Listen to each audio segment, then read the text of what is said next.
રોજ કહું છું, ફરી એક વખત કહું છું, ગોગા મહારાજ એટલે ધરતીના ધણી, ધરતીના નાથ કહેવાય, જેની પર પૃથ્વી ટકી રહી છે. ભૂમિકા પર કોઈ પણ વસ્તુ કંઈક નવું કરો એટલે પહેલો હક આપવો પડે ધરતીના ધણીને.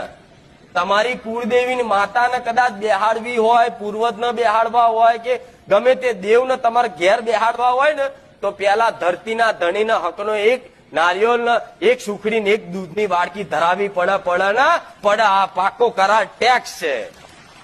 જેમ આ રોડ છે, હાઈવે રોડ, એ પ્રાઇવેટ બનાવેલો છે ને, તો તમારે હેડવું હોય છે તો એ ટેક્સ આલવો પડે છે ને હેડવા માટે. તો એ વિરોધ કરવા જતા હોય તો એ રોડ તારા બાપનો છે, અમે કીધું તું બનાવવાનું તન, અમે ટેક્સ ના આલીએ, ચાલે?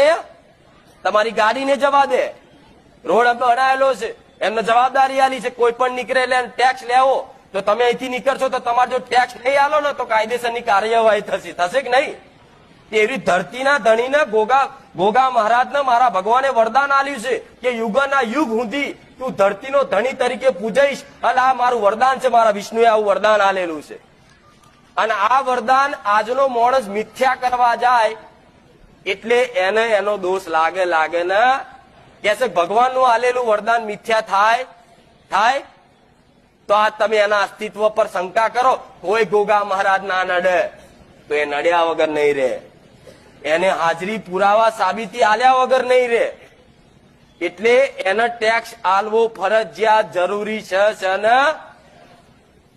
કોઈ વ્યક્તિ તમારા ઘરમાં હોય વડીલ, અને તમે કઈ આડું ઓરું ગમે તે કઈક પ્રસંગ લેવાનો હોય કે ગમે તેવું કામ કરવાનું હોય, પણ તમારા ઘરમાં એક મોટો વડીલ હોય અને એને પૂછો નહીં તમે, અને પૂછ્યા વગર કોઈ પ્રસંગની તારીખ નક્કી કરી દો, તે કેવો રિહાય કે ભાઈ હું મોટો છું, તમે મને પૂછાય નહીં? તેવી ધરતીનો ધણી છે ને, મોટામાં મોટો દેવ છે ધરતીનો, એ ભગવાન છે મોટો. બધા હિન્દુ શાસ્ત્રોમાં જો દરેક જગ્યાએ એની પૂજા પાઠ થાય છે. અરે હિન્દુ શાસ્ત્ર ની વાત કરું તો બીજા ધર્મોમાં, બીજા સંપ્રદાયોમાં નાગની પૂજા થાય છે. જોજો હું મેલડી આવું કહું.